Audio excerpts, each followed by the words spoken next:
오늘 본문의 말씀을 가지고 일용할 양식을 주옵시고 라는 제목으로 하나님 말씀 전하도록 하겠습니다. 지난주는 주기도문 아버지 청원이었죠. 그죠? 아버지 청원 마지막 부분이었습니다. 세 번째 문장이었는데 뜻이 하늘에서 이루어진 것 같이 땅에서도 이루어지다. 이 부분에 대해서 우리가 살펴보도록 하겠습니다. 그래서 지난주 설교 요약을 잠시 이렇게 좀 하도록 하겠습니다. 자, 이 세 번째 청원을 잘 이해하기 위해서는 우리가 이제 몇 가지를 좀 살펴봐야 된다. 이렇게 이야기를 했습니다. 그래서 하나님 뜻이 무엇이냐? 그리고 하나님의 뜻이 하늘에서 이루어진 것 같이 땅에서도 이루어지게 해달라는 것은 또 어떤 의미를 가지고 있느냐. 오늘 반복하지는 않지만 세 번째로 이 하나님 청원 세 가지가 비슷비슷한데 어떤 차이와 강조점을 가지고 있는가에 대해서 우리가 좀 살펴봤습니다. 그러나 오늘 반복하는 부분에서는 이 세 번째 부분은 좀 빼버리고 앞에 설교를 참고해 주시기 바랍니다. 자, 그렇다면 이 하나님의 뜻이 무엇인가 라고 했었을 때 하나님의 뜻은 하나님이 뭐 한다는 거예요? 기뻐하시고 원하시는 목적을 의미한다라고 그렇게 이야기를 했어요. 그러면 이 하나님의 기뻐하시고 원하시는 목적이 무엇이냐라고 했었을 때 그것은 반드시 염두해야 될 것은 하나님의 창조 목적과 연관해 봐야 된다는 거예요. 왜냐하면 하나님이 천지 창조를 통해서 이 창조 목적과 의도를 가지고 계셨기 때문이다. 그러면 하나님의 창조 목적이 뭐였어요? 하나님 나라였죠. 그래서 이 하나님 나라가 창조 목적이었고, 그래서 이 창조 목적과 연관해서 하나님의 뜻을 생각해 본다라면 이 땅에 하나님 나라가 이루어지며 그 하나님 나라를 통해서 하나님의 영광이 드러나는 것이 하나님의 뜻이라고 할 수 있다라고 그렇게 이야기를 했습니다. 근데 이 하나님의 뜻이 하늘에서 이루어진 것과 같이 땅에서도 이루어지게 해달라는 건 그럼 무슨 뜻이냐? 이 하늘은 뭐예요? 이 하나님의 뜻이 온전하게 이루어지는 어떤 장소라고 해야 될까요?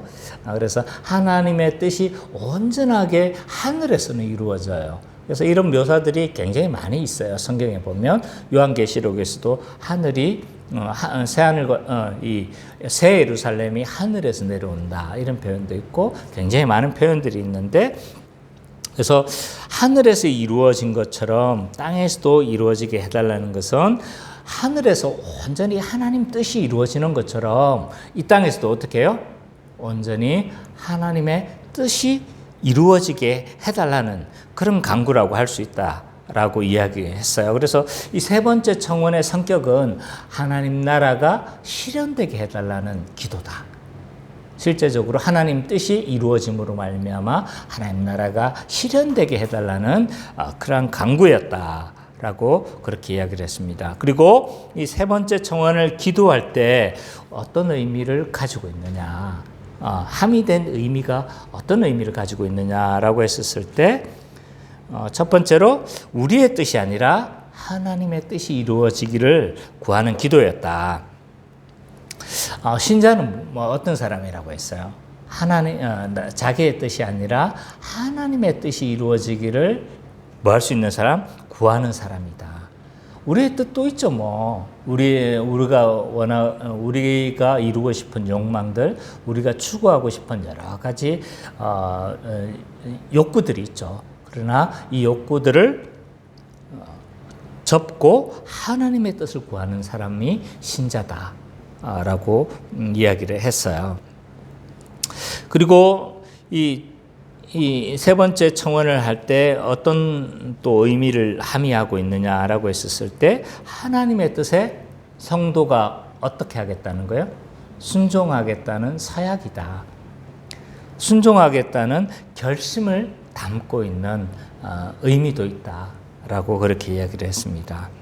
그래서 이제는 신자는 하나님의 뜻에 순종할 수 있는 존재가 되어졌다. 그렇게 이제 우리가 세 번째 서약을 하면 세 번째 이 간구를 하면서 하나님의 뜻에 내가 온전히 순종하겠습니다라는 뜻을 담고 있기도 하다. 강력한 결심을 담고 있다라고 그렇게 이야기했습니다. 자, 이것이 지난주 설교의 핵심 내용이었다라고 할 수 있을 것 같습니다. 자, 오늘은요, 인간청원으로 넘어갑니다. 그래서 인간청원의 첫 번째 부분인 오늘날 우리에게 일용할 양식을 주옵시고에 대해서 우리가 좀 살펴보도록 하겠습니다. 자, 주기도문의 네 번째 청원은요, 오늘 우리에게 일용할 양식을 주시옵고 라고 그렇게 기록이 되어져 있습니다. 우리가 잘 알고 있는 대로 네 번째, 다섯, 여섯 번째 청원이 다 무슨 청원이라고 했어요? 인간 청원이라고 했어요. 그죠? 자, 그러면 이 하나님 청원은 하나님 거 구하는 거고, 인간 청원은 우리 거 구하는 거고, 이렇게 구분되는 겁니까? 주기도문이? 그렇지 않아요. 두 개가 서로 연결되어져 있다. 하나님 청원은요, 하나님 나라 자체를 구하는 거예요. 그래서 하나님 나라의 목적이 이루어지고 하나님의 그 뜻이 실현됨으로 하나님 나라가 온전히 이 땅에서 이루어지게 해달라는 그런 하나님 나라 자체에 대한 청원이 하나님 청원이라면, 인간 청원은요, 우리의 필요들을 구하는 것처럼 보이지만 그러나 그렇지 않아요.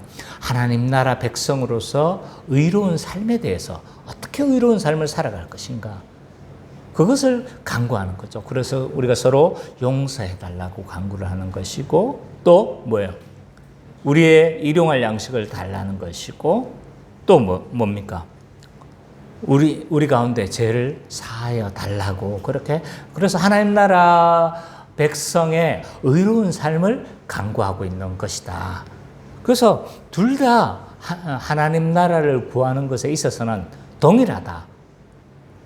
그래서 이건 이제 주기도문은요, 하나님 나라를 구하는 기도다. 그래서 예수님은 이 기도 이전에 먼저 그 나라와 그 의를 구하라 라는 것은 주기도문을 요약한 말씀이에요. 그래서 주기도문을 구하라 이 말이에요. 곧.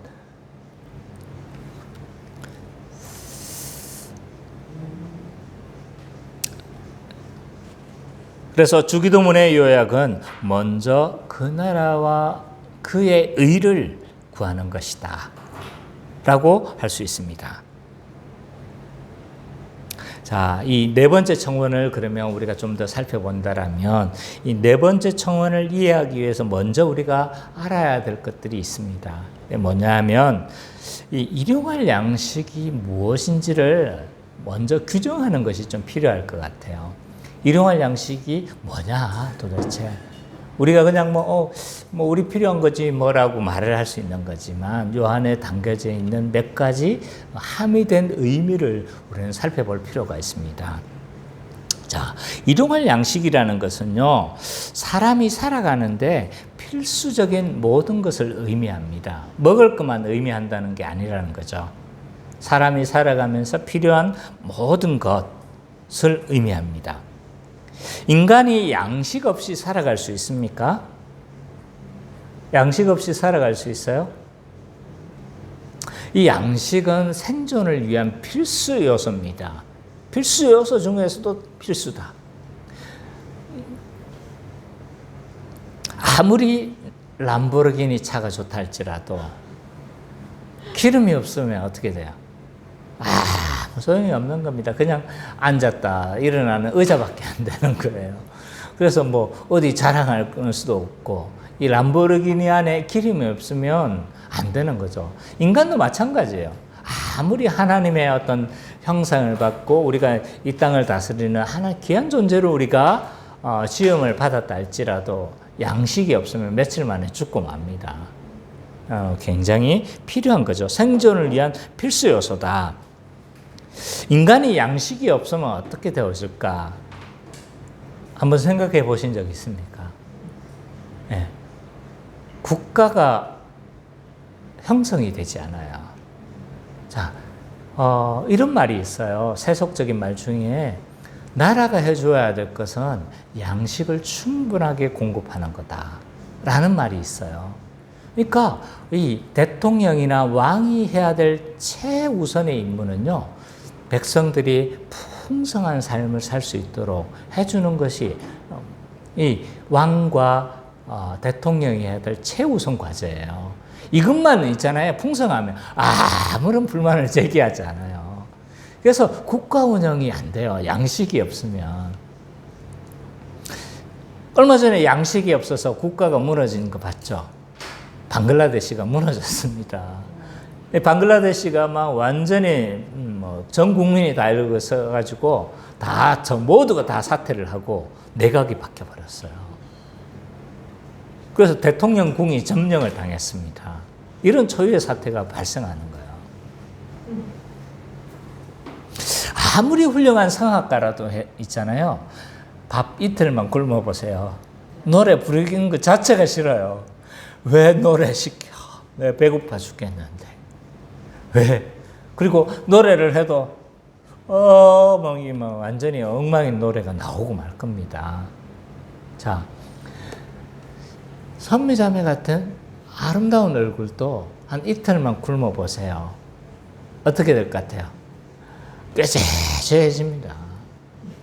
미스 코리아를 할지라도요, 며칠만 굶겨놓으면 그 아름다움은 다 사라지고 맙니다. 따라서 있잖아요. 이 일용할 양식이라는 것은 인간이 살아가는데 필요한 모든 조건을 상징하는 거예요. 지금 제휴법을 사용하고 있는 겁니다. 그래서 이 밥만 달라는 말이 아니에요. 인간이 살아간 모든 필수적인 요소들이다. 그래서 일용할 양식을 달라는 것은 무슨 말이냐면 우리 삶에 필요한 모든 물질적, 정신적, 사회적 모든 조건과 환경을 주시도록 뭐 하는 거다? 기도하는 거다. 라고 그렇게 할 수가 있습니다. 그래서 일용할 양식을 달라는 것은 인간이 살아가는데 필요한 정신적, 물질적, 사회적인 모든 조건을 좀 좋은 환경을 주시도록 강구하는 거다라고 말을 할 수 있어요. 그러면 일용할 양식을 달라는 건 그럼 부자가 되게 해달라는 말이냐? 아니라는 거예요. 일용할 양식. 이 일용할 양식이라는 전제가 붙어 있는 거예요. 자, 다가오는 하루분의 양식을 의미하는 거예요. 그러니까 오늘 필요한 일용할, 오늘 양식을 지금 허락해달라고 기도하는 거죠. 자, 이 네 번째 청원에서 일용할, 헬라어의 에피우시오는 오늘 하루의 필요를 위한, 이렇게 번역할 수 있어요. 그래서 우리가 간구하는 건요, 오늘 하루 살아가기에 불편함이 없도록 여러 것들, 양식을 구하는 것이라고 할 수 있는 거죠. 그래서 이 일용할 양식을 달라는 건요, 양식을 달라는 건 내가 부자 되게 해주십시오, 사는데 어렵지 않게 해주십시오, 이런 간구가 아니라 오늘 하루 필요한 모든 것을 채워달라고 뭐 하는 거예요, 지금? 간구하는 것이다 라고 할 수 있어요. 오늘 하루분의 양식을 위해 기도하는 것이다. 이것은 만나 신학이라고 할 수 있어요. 만나 신학. 이스라엘 백성들이 40년 동안 광야를 헤맸었을 때 하나님께서 그 하루의 필요를 어떻게 하셨어요? 필요한 양식을 하루하루 만나를 내려주심으로 말미암아 그것을 통해서 하나님께 의지하는 것을 배우도록 그렇게 하셨죠. 그죠? 동일한 거예요. 그래서 오늘 우리가 하루 양식을 구함으로 말미암아 하루하루 하나님께 의지하도록 우리가 훈련되어지는 거죠. 그래서 매일매일 양식을 주실 하나님을 믿고 오늘 하루의 양식을 어떻게 하는 거다? 간구하는 것이다 라고 할 수가 있습니다. 자, 그러면 일용할 양식, 여기에 대한 부분은 우리가 좀 해결이 되어졌어요. 그래서 오늘날 우리에게 일용할 양식을 달라고 이렇게 간구하는 것은 이 내용은 크게 어렵지가 않아요. 이 어떤 의미를 가지고 있느냐라고 했었을 때 첫 번째로 하나님이 오늘 하루의 필요를 공급해 주시기를 구하는 기도다. 너무 당연하죠, 그죠? 이것은 가장 본질적인 의미라고 할 수가 있어요. 자, 인간은 이 하루하루를 하나님께 의존하면서 살아가야 되는 피조물입니다. 하나님은요, 하늘에 계시고 우리는 피조물이에요. 그래서 우리 스스로 존재하거나 우리 스스로 무언가를 성취할 수 없고 우리 스스로 뭔가 독자적으로 살아갈 수 있는 존재가 아니라는 거예요. 하나님을 의지하면서 살아가야 되는 그러한 존재인 거죠. 유명한 영화 대사 중에 이런 말이 있습니다. 호의가 계속되면 뭐다? 권리인 줄 안다. 배우 유아인이 한 유명한 말이죠. 그죠? 맞아요. 하나님은요, 날마다 풍성한 은혜를 베푸세요. 우리가 느끼든 느끼지 못하든 얼마나 우리에게 은혜를 베푸시고 또 다른 말로 호의를 베푸시는 줄 몰라요. 이것은 너무나 일상적으로 베푸시는 거예요. 사계절을 통해서 어떻게 하는 거예요? 하나님이 사계절 온도를 좀 다르게 함으로 말미암아 벼가 잘 자라도록 하고 과일이 잘 자라도록 해서 결국은 뭐하게 하는 거예요? 우리가 먹는 아름다운 과일, 곡식 이런 것들을 우리가 먹을 수 있도록 그렇게 하나님은 공급하시는 거예요. 하나님이 하시는 거예요. 농부가 물론 농사를 짓지만 하나님이 있잖아요. 이걸 붙들지 않으면 어떻게 되는 겁니까? 그냥 하나님께서 조금만 뒤집어 버리면 이 모든 것들이 어떻게 되는 거예요? 다 끝장나는 거예요. 그래서 하나님이 그렇게 은혜를 날마다 베푸시고 있는 거죠. 자, 최근에 이 몇 년간의 상황을 보면요. 하나님께서 은혜를 조금만 거두시면 어떻게 되는가를 우리는 똑똑하게 지금 목격하고 있습니다. 그렇지 않나요? 유럽 쪽에 지금 어떻습니까? 막 불이 나고 난리예요. 라인강이 지금 물이 없어가지고 밑에 있는 군함이 다 드러났어요. 2차 대전 때 가라앉은 그 군함이 다 드러날 지경이었고 또 어디입니까? 스페인인가 거기에는요. 그 강바닥에 있었던 스톤헨지의 어떤 고대 유물을 있잖아요. 발견을 했어요. 물론 그 안에 옛날 스페인은 그게 있었다는 건 알고 있었대요. 그런데 물이 있어가지고 그동안 조사를 못 했는데 물이 말라가지고 있잖아요. 그 지금 조사를 할 수 있는 기회가 생겨났다고 막 고고학자들이 얼마나 지금 막 좋아하는지 몰라요. 지금 이 유럽 쪽에는 지금 가뭄으로 지금 난리가 났어요. 하나님께서 은혜를 조금만 거두어도 이게 이런 일들이 일어나는 거예요. 아무리 인간이 강한 척하고 뭔가를 막 이 세상의 모든 것을 다 가능한 것처럼 말하지만 그러나 어떻게 되는 거예요? 하나님의 은혜를 조금만 거두면 이런 일들이 다 발생하는 거예요. 미국에서는 어떻습니까? 이 데스밸리라는 골짜기가 있어요. 데스밸리예요. 왜 데스밸리일까요? 죽음의 골짜기예요. 비가 안 내리는 거예요. 비가 안 내리니까 그게 풀도 안 자라고 막 이러는데 폭우가 내려가지고요. 1년치 그 폭우를 한꺼번에 그냥 다 내려온 거예요. 그래서 홍수가 나버렸어요. 우리나라도 좀 심상치 않죠, 그죠? 좀 덜한 편에 속해요, 우리나라는. 지금 서울만 해도 어땠습니까? 며칠 전에. 네, 뭐, 완전히 그냥 뭐, 야, 하늘이 뚫린 것처럼 비가 오는 것을 우리는 목격을 했습니다. 지금 남극에는, 북극과 남극은 좀 어떤 현상이 있는지 아세요? 세종기지를 만드는데 그 세종기지에 지금 얼음이 없어요. 모르시죠? 이런 일이 지금 벌어지고 있는 겁니다. 얼음이 어마어마한 양으로 지금 녹아가고 있습니다. 하나님이 붙드는 손이 조금만 놓아버리면 이처럼 역대급 재앙들이 우리에게 발생하는 겁니다. 물론 이건 인간 스스로 자초한 면이 있지 않아요. 그러나 이 모든 것은 하나님의 은혜에 달려있는 거예요. 그래서 하나님께서 이렇게 호의를 베푸시는 거고 은혜를 베푼 건데 우리는 이것이 우리의 당연한 권리처럼 여긴다는 거죠.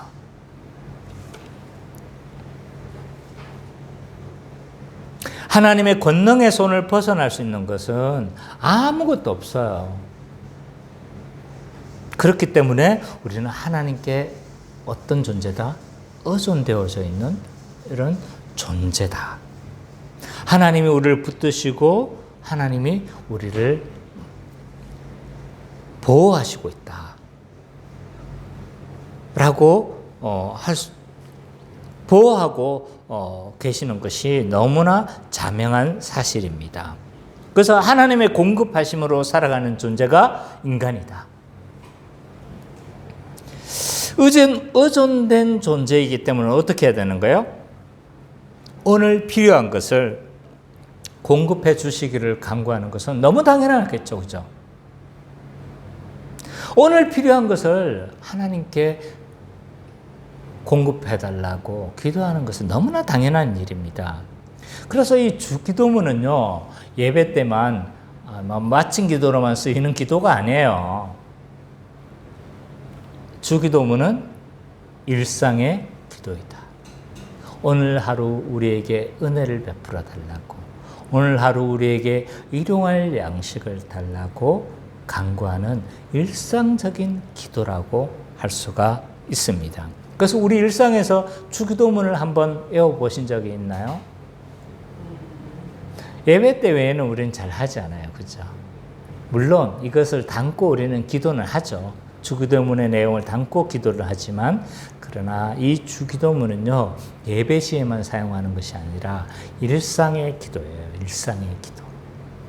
그래서 오늘 하루 이 의미를 잘 담아서 주기도문을 하고 하루를 시작하는 것이 얼마나 중요한지 모릅니다. 그래서 루터는 뭐라고 했습니까? 주기도문과 함께 일어나고 주기도문과 함께 침대로 들어가야 한다. 라고 그렇게 루터는 이야기를 했던 겁니다. 오늘 하루 필요한 것이 얼마나 많아요. 선미자매, 그곳에서 학교에서 일하면서 오늘 하루 필요한 게 얼마나 많아요. 그렇죠? 아이들이 내 마음대로 되던가요? 막 내 마음대로 뛰어가고 막 난리예요. 그리고 갑자기 하지 않던 문제 행동을 막 한단 말이에요. 하나님의 은혜가 없으면요, 오늘 하루도 우리는 버티기가 힘든 거예요. 그것만 그렇습니까? 우리는 카페를 운영해요. 하나님의 도움이 없으면요, 우리는 운영이 불가능해요. 코로나 기간에 우리는 철저하게 이것을 경험하고 있습니다. 이러다가 우리 망하겠구나. 그런데 국가에서 보조금을 지원해서 겨우 2년을 버텨내도록 했어요.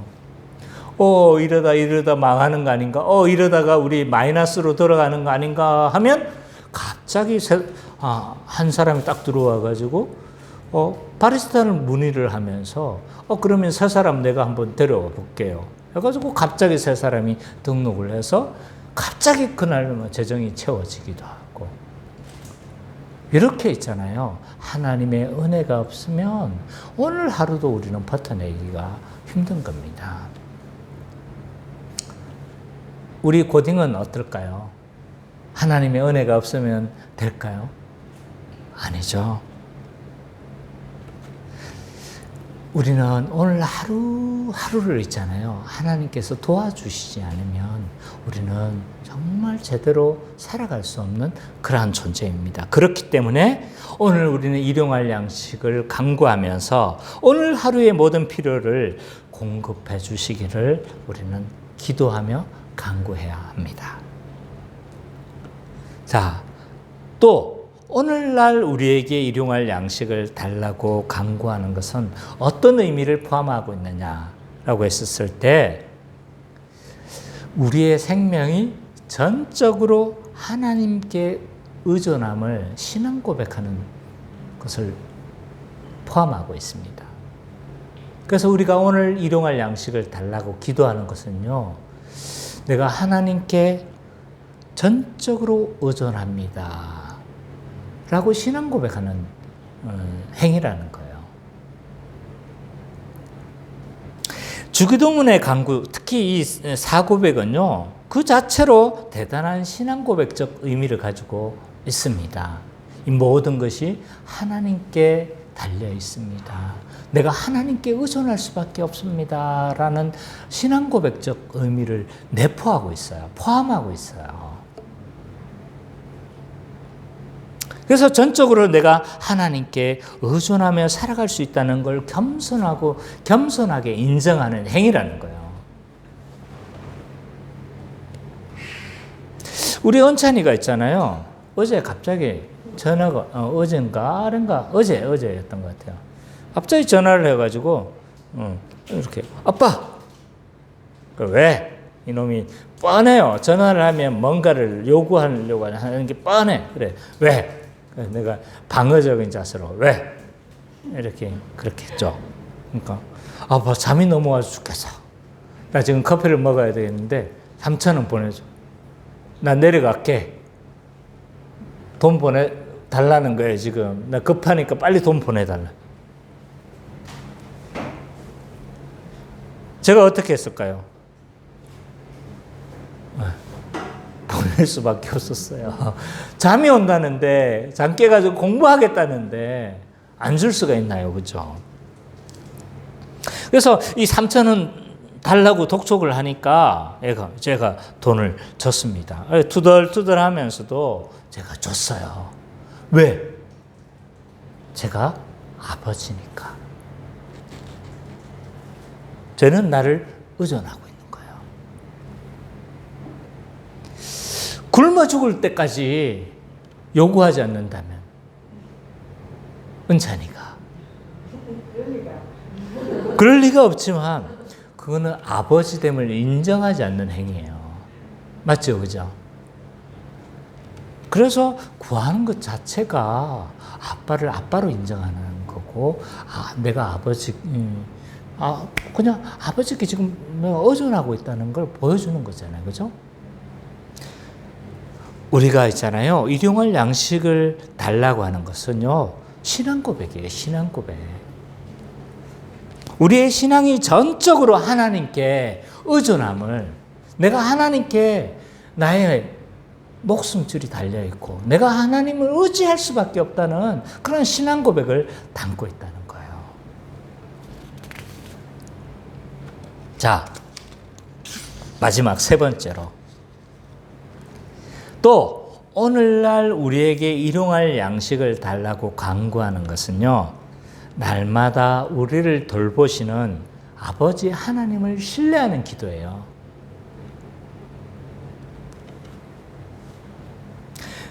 주기도문은요, 신실한 아버지 되심을 확신할 때만 할 수 있는 기도예요.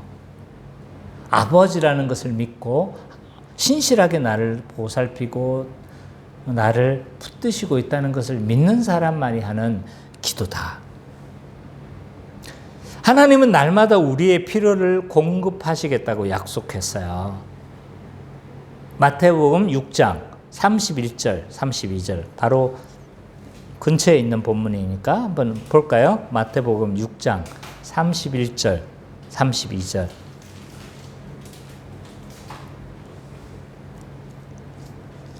자, 한번 읽어볼까요? 시작. 그러므로 염려하여 이르기를 무엇을 먹을까, 무엇을 마실까, 무엇을 입을까 하지 말라. 이는 다 이방인들이 구하는 것이라. 너희 하늘 아버지께서 이 모든 것이 너희에게 있어야 할 줄을 아시느니라. 하나님은 우리의 모든 것들을, 필요들을 아세요. 다 채워주시겠다고 했으니까 우리 기도가 필요 없는 거예요?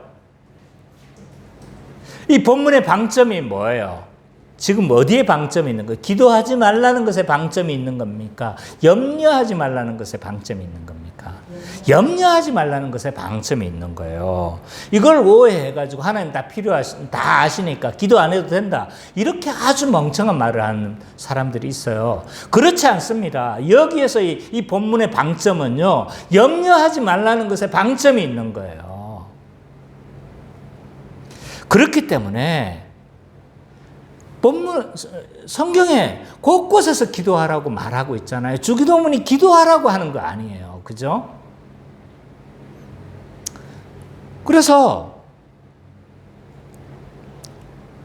뭡니까? 이 기도를 통해서 더욱 풍성하게 공급하시는 하나님을 우리는 경험할 수 있는 겁니다.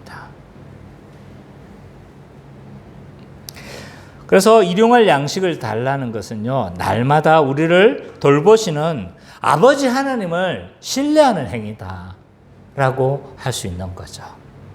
그래서 이런 좀 어떤 공통적인 의미를 가지고 있다. 그러면 여기서 우리는 이 의미가 끝나는가 라고 했었을 때, 이 일용할 양식을 달라는 강구는요, 좀 더 확장할 필요가 있습니다. 왜냐하면 이거는요, 교회론적으로도 접근한 게 필요해요. 본문을 우리가 자세히 살펴보면 뭐라고 이야기를 하고 있어요? 오늘날 우리에게 일용할 양식을 주옵시고. 오늘 본문을 있잖아요, 개인적으로 말하고 있잖아요. 그래서 이것이 개인적인 강구라면 이렇게 되어 있을 거예요. 오늘날 나한테 필요한 뭐요? 나에게 일용할 양식을 주시옵고 라고 해야 되는데 우리에게 라고 이야기하고 있는 거예요. 그래서 이 본문은요, 반드시 이 교회론적으로 접근할 필요가 있습니다. 그래서 교회론적 강구를 담고 있다. 그래서 교회론적으로 접근하면 이것은 뭐 어떤 의미를 가지고 있느냐라고 했었을 때 우리의 양식을 함께 구하는 강구다 라고 할 수 있는 거예요. 우리의 양식을 함께 구하는 거예요. 그러면 구체적으로 일용할 양식을 달라는 것은 교회론적 의미를 담아보면 이렇습니다. 첫 번째, 교회 전체의 양식을 구하는 기도다. 자, 교회는 어느 누구도 있잖아요. 한 사람이라 한 지체라도 이 생계의 위협을 받거나 심각한 궁핍 상태에 계속적으로 방치되어져서는 안 됩니다.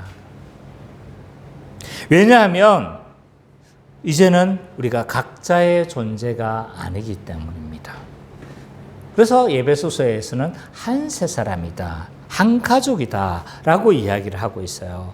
그렇기 때문에 오늘 우리에게 일용할 양식을 달라는 것은요, 한 가족이기 때문에 뭐 한 거예요? 다른 사람의 양식에 대해서도 우리는 관심을 가지는 거예요. 그래서 내 양식만 살펴보는 것이 아니라 우리 한 지체, 한 가족의 그 양식이 있는지 충분한지를 우리는 살펴보는 거죠. 그래서 그들의 일용할 양식을 강구하는 것이다. 우리의 양식을 강구하는 것이기도 하다는 거예요.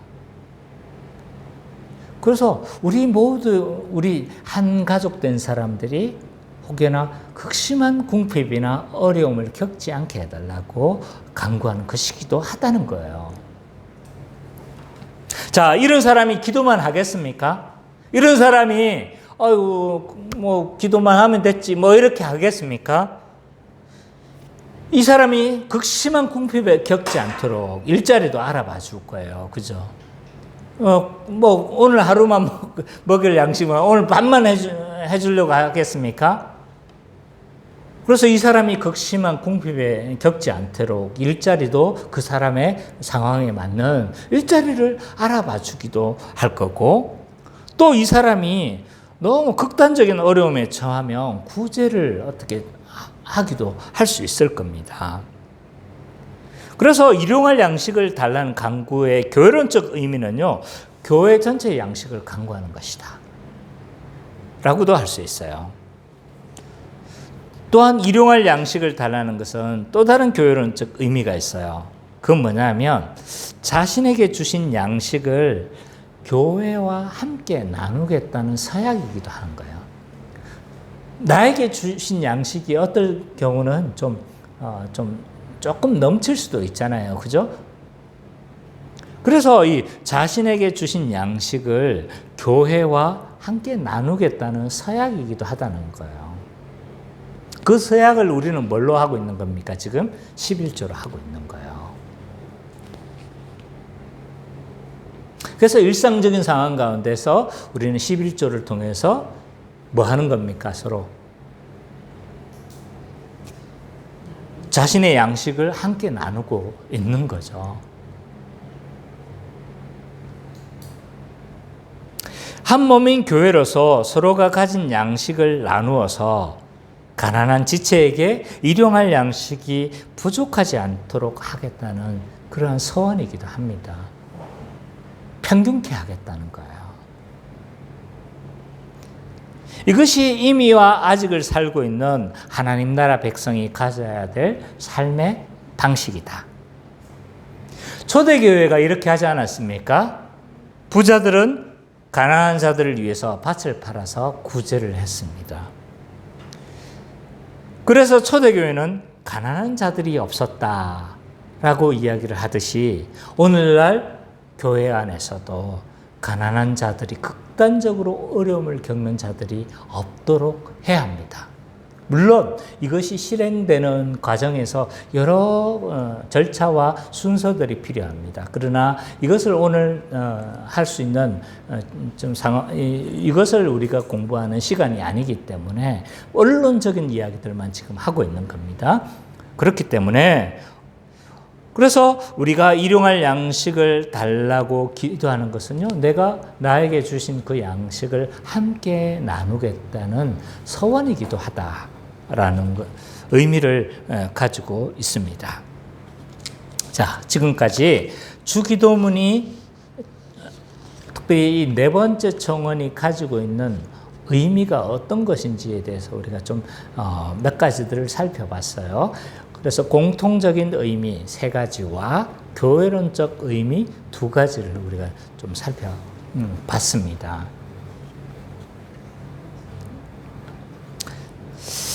자, 우리가 잘 알고 있는 것처럼 예수님이 오심으로 하나님 나라가 이 땅에 왔습니다. 하나님 나라가 오면 어떻게 해야 됩니까? 하나님 나라는 풍성함이 특징이에요. 그래서 에덴 동산 하나님이 창조하시고 그 하나님 나라가 이루어졌을 때 그 땅이 얼마나 아름다웠으며 얼마나 풍성했는가 우리는 그 여러 에덴 동산의 이미지를 통해서 잘 알 수가 있습니다.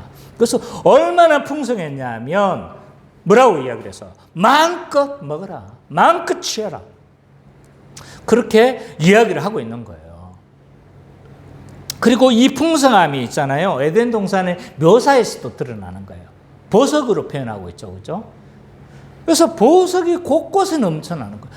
곳곳에 넘치면 부족 결핍의 상태면 와, 막 하와가 일을 안 하고 뭐 해야 됩니까? 지금 보석캐로 다녀야 됐어요. 근데 전혀 그 보석을 탐낸 것 같지가 않았단 말이에요.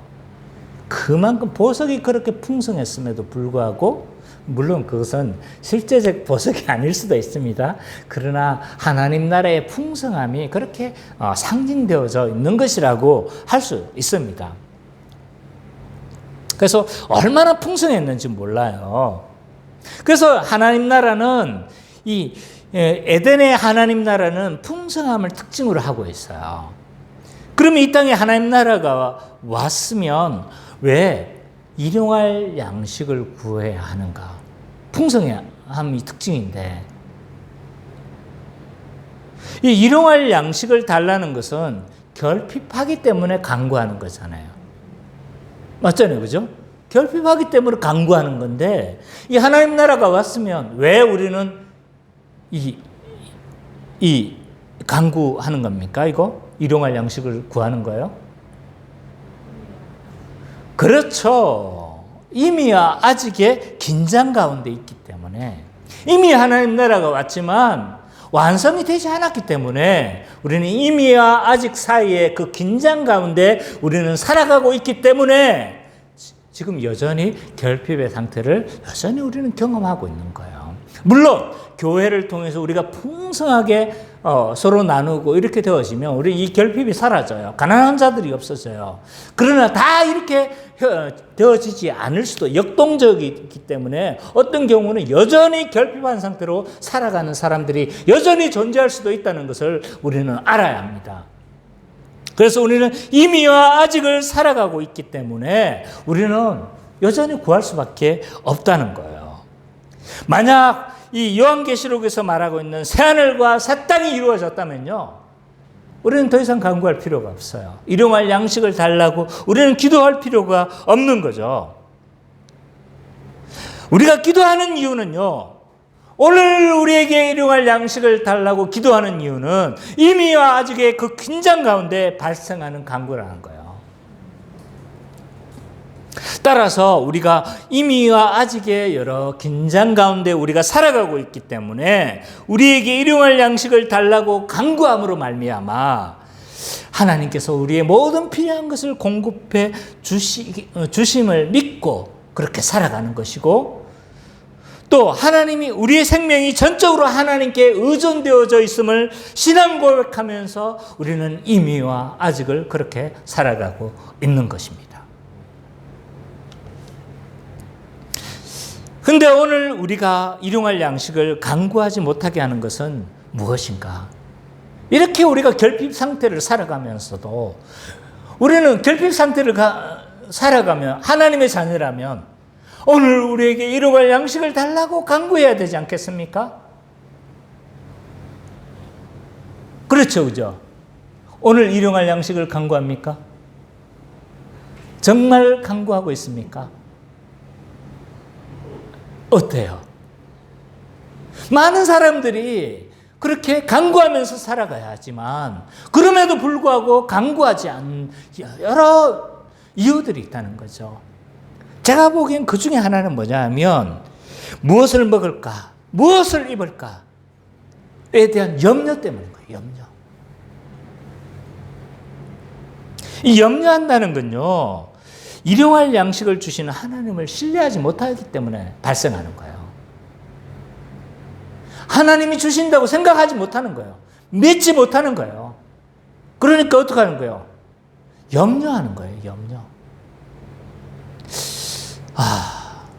그래서 오늘 성적이 안 나오면, 이번 중간고사가 성적이 안 나오면 주께서 은혜를 주시도록 다음에 더 잘 칠 수 있도록 내가 최선을 다할 뿐만 아니라 하나님 나에게 은혜를 주십시오라고 간구해야 되는데, 또 다음에 성적 안 나오면 어떡하지? 시름 염려하는 거예요. 왜 그렇습니까? 하나님이 이 모든 것을 공급하시는 하나님이심을 믿지 않기 때문인 거죠.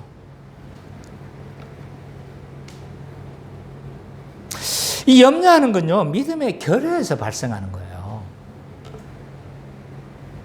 자, 개 앞에서 아이가 어떻게 하는가를 보면요, 부모에 대한 신뢰를 다 알 수가 있어요. 맞죠? 개 앞에서 있는데 꼬마 한 3살, 4살 꼬마가 아장아장 걸어가는데 부모 앞에서, 그리고 부모가 옆에 있는데 개한테 어떻게 행동하는가를 보면요, 부모에 대한 신뢰도를 알 수가 있어요. 부모를 확실하게 믿는 친구는 어떻게 합니까? 빵 찬단 말이에요. 왜? 아빠가 뒤에서 든든하게 버티고 있다는 걸 알기 때문이에요. 근데 어떤 아이는요, 아빠가 뒤에 있는데 어떻게 합니까? 엉엉 울면서 막 도망치고 난리야. 왜 그렇습니까? 아빠에 대한 신뢰가 없기 때문이에요.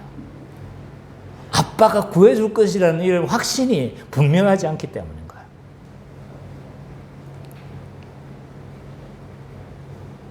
그렇기 때문에 우리가 어떤 문제에 생겼을 때 우리가 어떻게 행동이 발생하는가를 보면 하나님에 대한 신뢰가 다 드러나는 거예요.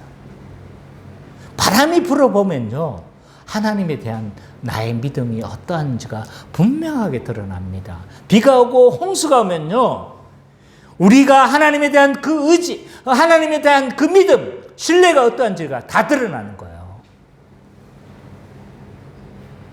우리가 염려한다는 건요, 하나님을 신뢰하지 않는다는 거예요.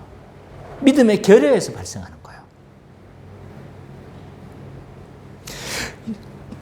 뿐만 아니라 믿음이 적다는 것도 보여주는 것이기도 하지만, 염려는 있잖아요. 하나님을 신뢰하지 않기 때문이기도 하지만 이 염려 자체가 공급하시는 그 하나님을 망각하게 하는 있잖아요. 그러한 작용도 해요.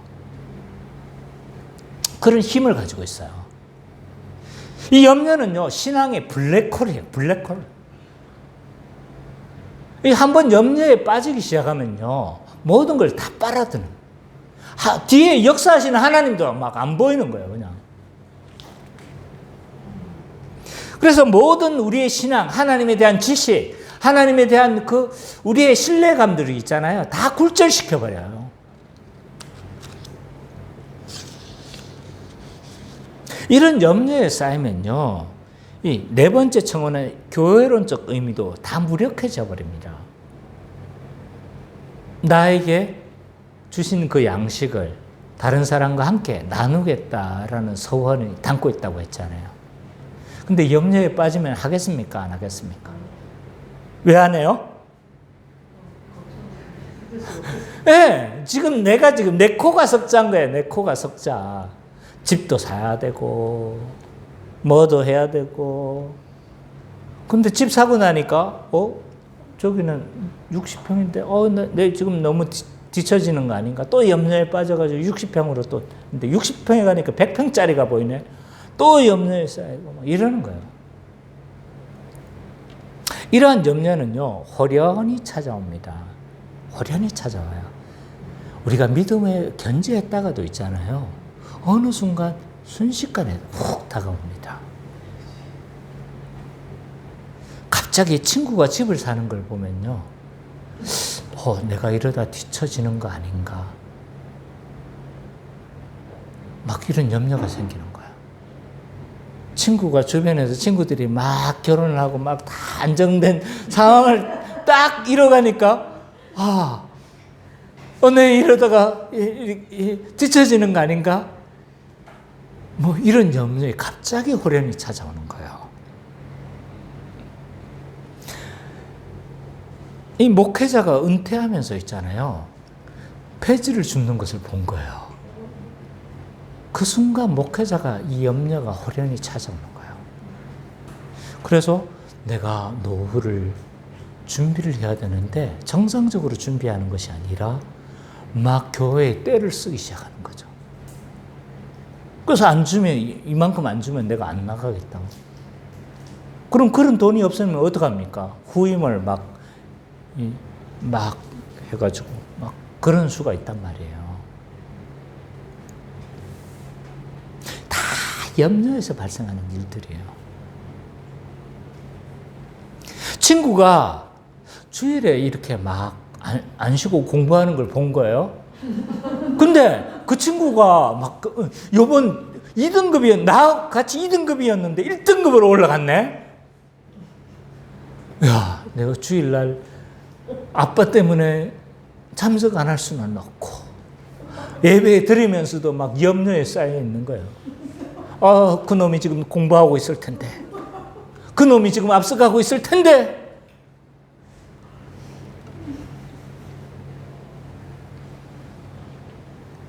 이처럼 염려는 있잖아요, 우리가 믿음을 견지하다고도 순식간에 찾아옵니다. 그래서 이 염려에 붙잡혀버리면요, 다 잃어버리는 거예요. 우리의 신앙도 그 뒤에 역사하시는 하나님도 다 잃어버리고 이 양식을 나누겠다는 생각 자체도 불가능하게 만들어버리죠. 그래서 염려는 있잖아요. 믿음에 없는 것, 믿음이 결여됐다는 것이기도 하지만 모든 것들을 우리가 불가능하게 만드는 일용할 양식에 대한 고백을 못하게 하는 주요한 요인 중에 하나다라고 말을 할 수 있는 겁니다. 반대로 우리가 일용할 양식을 달라고 믿고 간구할 때 어떤 일이 벌어지는지 아세요? 우상숭배를 삶에서 우리가 벗어나게 해줍니다. 하나님 없는 인생은요, 우상을 반드시 숭배하게 돼 있어요. 하나님을 안 믿잖아요. 맞죠? 하나님을 안 믿는 사람 있잖아요. 그럼 그 중립 상태로 있는 게 아니에요. 다른 어떤 것을 믿고 있다는 거예요. 하나님 외에 다른 것을, 어떤 것을 믿고 있다는 거예요. 재물을 믿고 있다든지, 아니면 친구를 믿고 있다든지, 성공을 믿고 있든지, 그 어떤 것을 지금 믿고 있는 겁니다. 안 믿고 있는 게 아니에요. 사람은 안 믿고 있는 상태가 없을 수가 없어요. 하나님을 믿든지, 우상을 믿든지, 둘 중에 하나입니다.